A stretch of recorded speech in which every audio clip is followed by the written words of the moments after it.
Good morning to all of you students. Fundamentals of insurance में last class में हम लोगों ने इस सब्जेक्ट में पढ़ा है री इंश्योरेंस में कौन कौन से टर्म्स यूज़ किए जाते हैं। ठीक है, हम लोग का री इंश्योरेंस टॉपिक चल रहा है जो कि आपका फर्स्ट यूनिट का लास्ट टॉपिक है। तो मीनिंग ऑफ री इंश्योरेंस हम लोग पढ़ चुके हैं कि री इंश्योरेंस क्या होते हैं। देन उसके बाद स्टडी किया हम लोगों ने उसकी नीड एंड इम्पॉर्टेंस क्या है री इंश्योरेंस के। फिर लास्ट क्लास में हम लोगों ने स्टडी किया कि कुछ टर्म्स होते हैं री इंश्योरेंस में, जो क्या क्या टर्म्स यूज़ किए जाते हैं उसका मीनिंग। तो प्रेजेंट क्लास में आज हम लोग स्टडी करेंगे methods of reinsurance. Okay, present class में हम लोग आज स्टडी करेंगे मेथड्स ऑफ री इंश्योरेंस। तो री इंश्योरेंस के क्या क्या मेथड्स हैं ये आज हम लोग स्टडी करेंगे। ओके, हिंदी में पुनर्बीमा के तरीके, मेथड्स ऑफ री इंश्योरेंस, पुनर्बीमा के तरीके। So let's start. Reinsurance में be effected by two methods. Reinsurance के आपके टू मेथड्स होते हैं। There are two important methods of reinsurance. Reinsurance के पुनर्बीमा दो तरीके से किया जाता है। इसमें आपकी दो मेथड्स होते हैं। फर्स्ट है आपका फैकुलेटिव री इंश्योरेंस। फर्स्ट फैकुलेटिव री इंश्योरेंस, हिंदी में संकाय पुनर्बीमा।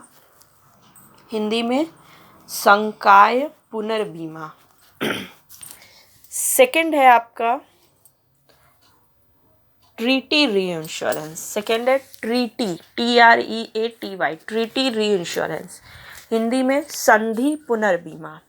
ये दो मेथड्स है आपके री इंश्योरेंस के जो हम लोग स्टडी करेंगे। So let's start. First method is facultative reinsurance. Okay, start. फैकुलेटिव री इंश्योरेंस, संकाय पुनर्बीमा क्या होता है? This is the oldest method of reinsurance. This method is also known as specific reinsurance. Facultative reinsurance method आपका सबसे oldest method है, means सबसे पुराना जो तरीका है पुनर्बीमा का, ये facultative reinsurance है, संकाय पुनर्बीमा। This method is also known as specific reinsurance.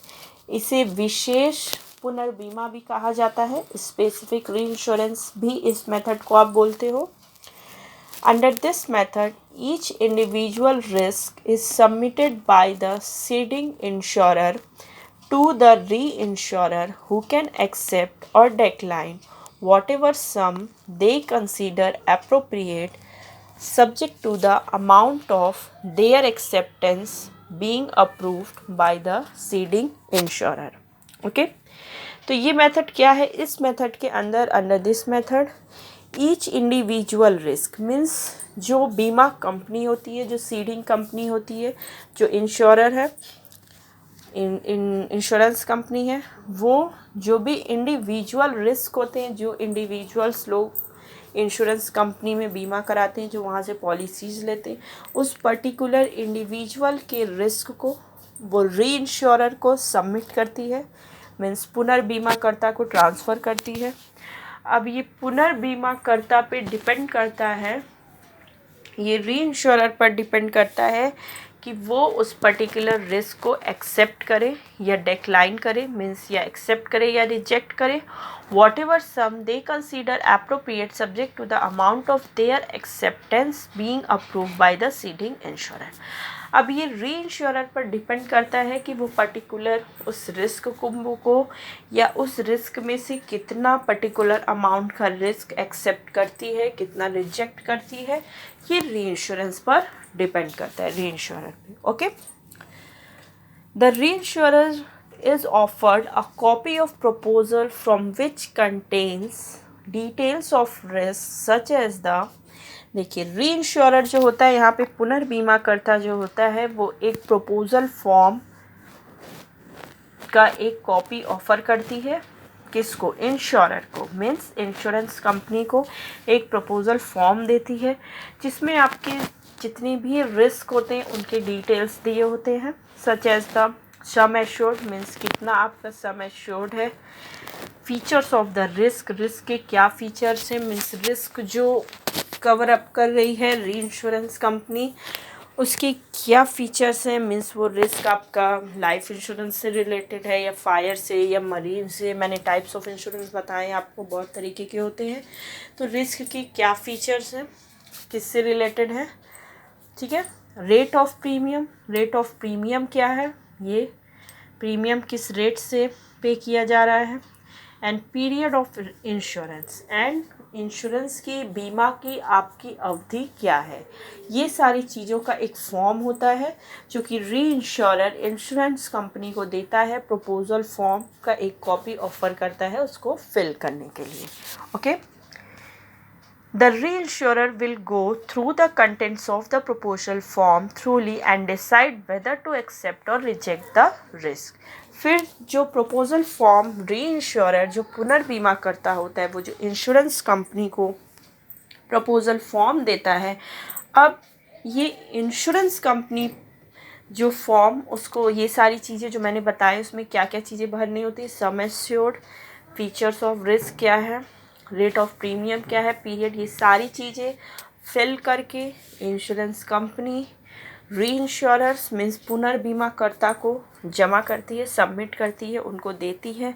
फिर उस फॉर्म पे जितनी भी इंफॉर्मेशन होते हैं वो सारी इंफॉर्मेशन को री इंश्योरर कंपनी मीन्स जो आपका री इंश्योरर है पुनर्बीमाकर्ता वो स्टडी करती है वो सारी चीज़ों को, एंड देन उसके बाद वो री इंश्योरर डिसाइड करती है, पुनर्बीमाकर्ता निर्णय लेता है वेदर टू एक्सेप्ट और रिजेक्ट द रिस्क, मीन्स हमें ये रिस्क को एक्सेप्ट करना है या फिर रिजेक्ट करना है।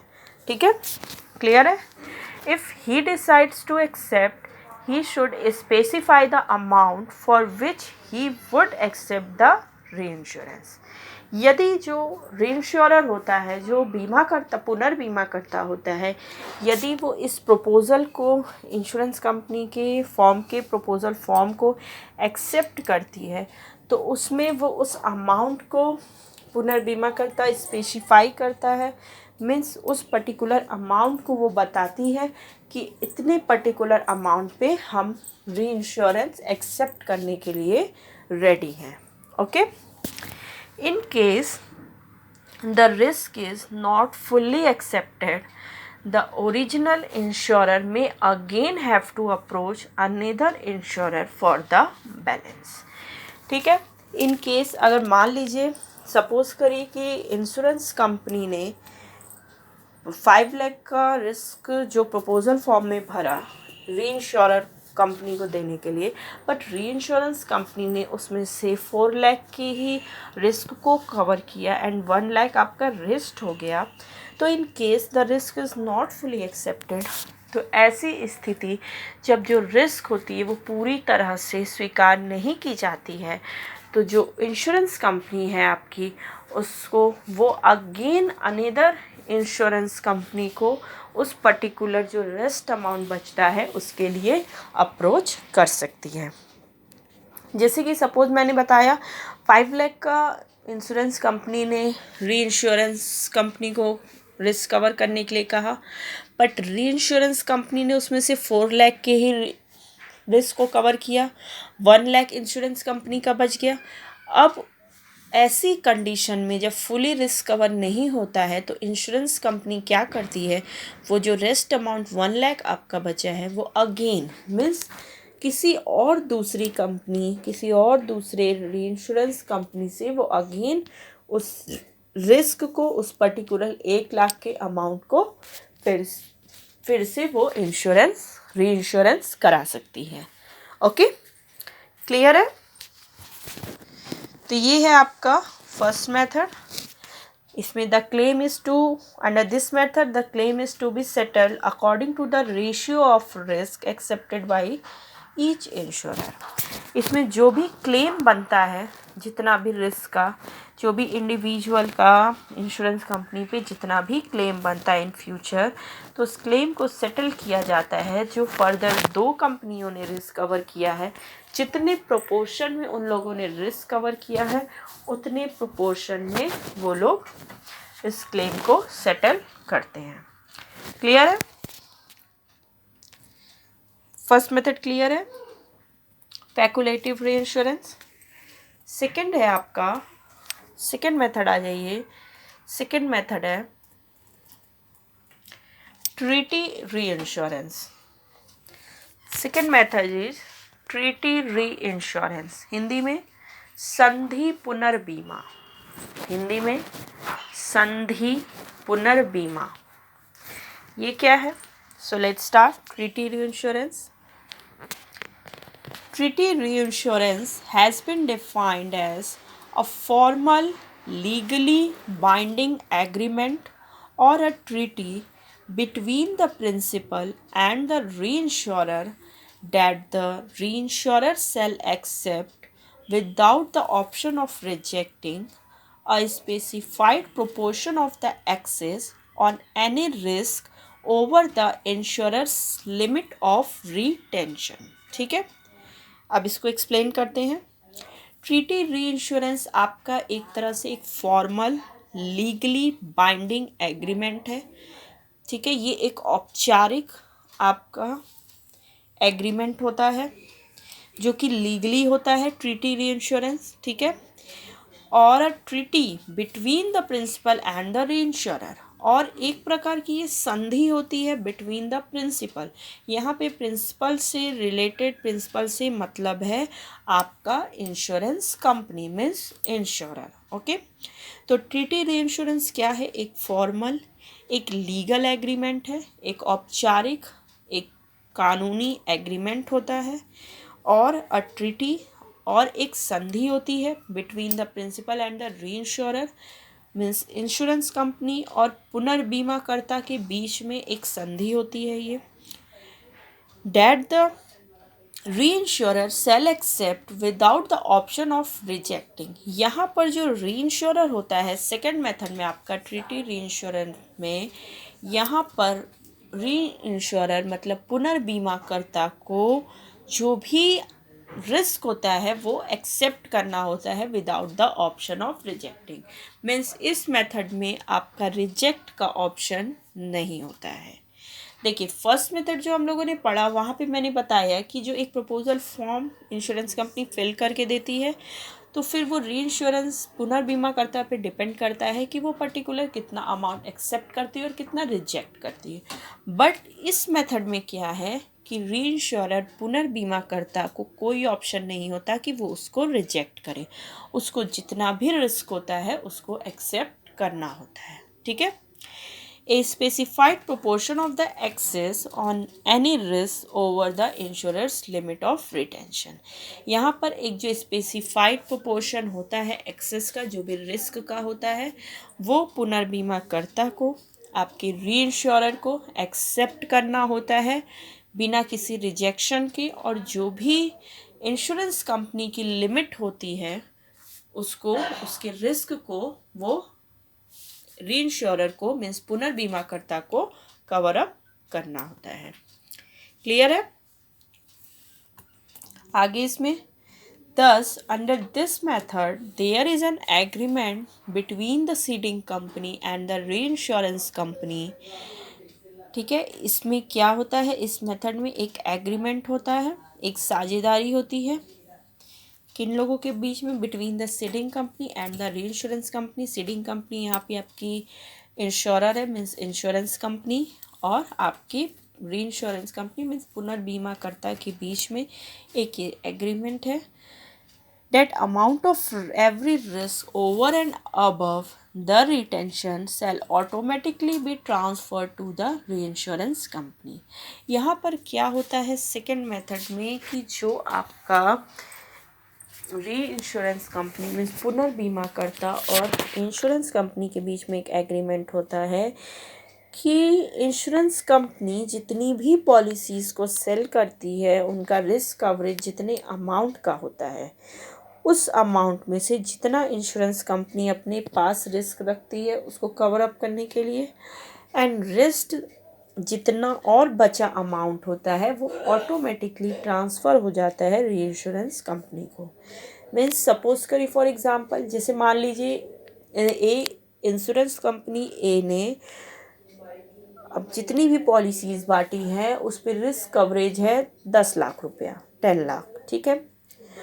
बट जो इंश्योरेंस कंपनी ए है उसकी कैपेसिटी है सिर्फ 6 लाख इंश्योरेंस को कवर अप करने की। ओके, तो अगर ट्रीटी री इंश्योरेंस वो एग्रीमेंट लेती है तो इसके अकॉर्डिंग क्या होता है कि रेस्ट जो आपका 4 लाख अमाउंट होता है वो ऑटोमेटिकली यहाँ पर पुनर्बीमाकर्ता को मीन्स री इंश्योरर को ऑटोमेटिकली ट्रांसफ़र हो जाती है। ठीक है, क्लियर है। As soon as the original insurer accepts the risk, the excess above the retention is automatically reinsured. Means यहाँ पे वही है कि जितना भी इंश्योरेंस कंपनी रिस्क एक्सेप्ट कर लेती है, स्वीकार कर लेती है जोखिम को, और बाकी जितना एक्सेस अमाउंट, बाकी जितना रिस्क का अमाउंट होता है वो ऑटोमेटिकली पुनर्बीमाकर्ता के पास ट्रांसफ़र मीन्स हस्तांतरण हो जाता है ऑटोमेटिकली। ठीक है, फॉर एग्ज़ाम्पल मैंने बता दिया है आपको, एक और एग्जांपल देखना है तो आप देख सकते हो। If the total sum insured on any risk is 2 lakh rupees. अब देखिए, अगर किसी रिस्क पे 2 लाख रुपए का सम इंश्योर्ड किया गया है और रिटेंशन उसमें से है 20,000 रुपये, मीन्स इंश्योरेंस कंपनी सिर्फ 20,000 के रिस्क को कवर अप करती है, तो बाकी का जो आपका रिस्क अमाउंट 1,80,000 है वो अपने आप ही मीन्स ऑटोमेटिकली री इंश्योर्ड हो जाता है, मीन्स पुनर्बीमा हो जाता है। Accordingly premiums are also paid to the reinsurance in the same proportion. यहाँ पर प्रीमियम भी आपको सेम ही पे करना होता है, सेम प्रोपोर्शन में जैसे कि आप री इंश्योरर को पे करते हो। In the event of loss, insurers also pay the compensation in the same proportion. अब आ जाइए, यदि ऐसी स्थिति में या जब आप संधि पुनर्बीमा लेते हो, ट्रीटी री इंश्योरेंस, इस केस में अगर किसी भी समय लॉस इंश्योरेंस कंपनी को बियर अप करना पड़ता है, मीन्स हानि सफ़र करनी पड़ती है, तो जो इंश्योरर होता है मीन्स हमारी जो इंश्योरेंस कंपनी होती है वो कंपनसेशन देती है उसी सेम प्रोपोर्शन में। ठीक है, जैसे कि मान लीजिए मैंने जैसे बताया कि 2 लाख पे 20,000 इंश्योरेंस कंपनी रिस्क कवर करी है, 180 आपको री इंश्योरेंस कर रही है, तो जब भी लॉस होगा तो इंश्योरेंस कंपनी जो है वो सिर्फ 20,000 पे ही कंपनसेशन देगी। बाकी जो आपका 1,80,000 जो रेस्ट अमाउंट बचता है वो आपका री इंश्योरेंस कंपनी मीन्स पुनर्बीमाकर्ता के पास ट्रांसफ़र हो जाता है। उस 1,80,000 पे जो भी क्लेम बनेगा, जो भी कंपनसेशन बनेगा वो आपका री इंश्योरेंस कंपनी पे करेगी। ओके, क्लियर इट, क्लियर है सेकेंड मेथड ट्रीटी री इंश्योरेंस, कोई कंफ्यूजन नहीं ना है। देखिए दोनों मेथड्स में आप एक मेन डिफरेंस देखिए कि जो फर्स्ट मेथड में है री इंश्योरेंस कंपनी रिस्क को एक्सेप्ट कर भी सकती है और डिनाई भी कर सकती है, मीन्स मना भी कर सकती है और स्वीकार भी कर सकती है। बट सेकेंड मेथड जो ट्रीटी है ये आपका एक एग्रीमेंट है जिसमें री इंश्योरेंस कंपनी को एक्सेप्ट ही करना है, वो रिजेक्ट नहीं कर सकती किसी भी कंडीशन में, और जो भी रिस्क होगा वो ऑटोमेटिकली ट्रांसफ़र हो जाता है री इंश्योरेंस कंपनी को। क्लियर है फर्स्ट एंड सेकेंड मेथड। अब इसमें ये आ जाइए, जो सेकेंड मेथड है आपका ट्रीटी री इंश्योरेंस में संधि पुनर्बीमा, इसमें भी आपकी 3 मेथड्स आते हैं। ठीक है, under treaty insurance there are also 3 methods. इसके अंतर्गत आपके 3 और मेथड आते हैं सेकेंड वाले में। फर्स्ट है आपका कोटा शेयर ट्रीटी, फर्स्ट है कोटा शेयर ट्रीटी, हिंदी में कोटा हिस्सेदारी संधि, हिंदी में कोटा हिस्सेदारी संधि। सेकेंड है इसमें आपका ट्रीटी री इंश्योरेंस में सरप्लस ट्रीटी। सेकेंड मेथड है सरप्लस ट्रीटी, हिंदी में अधिशेष संधि, हिंदी में अधिशेष संधि। थर्ड है excess of loss treaty, excess of loss treaty, Hindi में हानि संधि की अधिकता, हिंदी में हानि संधि की अधिकता। ओके स्टूडेंट्स, तो नेक्स्ट क्लास में हम लोग इसके ये 3 मेथड्स डिस्कस करेंगे। आज की क्लास आपकी यहीं पर ओवर होती है। नेक्स्ट क्लास में जो ट्रीटी इंश्योरेंस में आपके 3 मेथड्स है ये सारे हम लोग डिस्कस करेंगे, स्टडी करेंगे। इसके बाद आपका फर्स्ट यूनिट कंप्लीट हो जाएगा। फिर उसके आगे नेक्स्ट क्लास में हम लोग सेकेंड यूनिट स्टार्ट करेंगे। Okay student, so the class is over.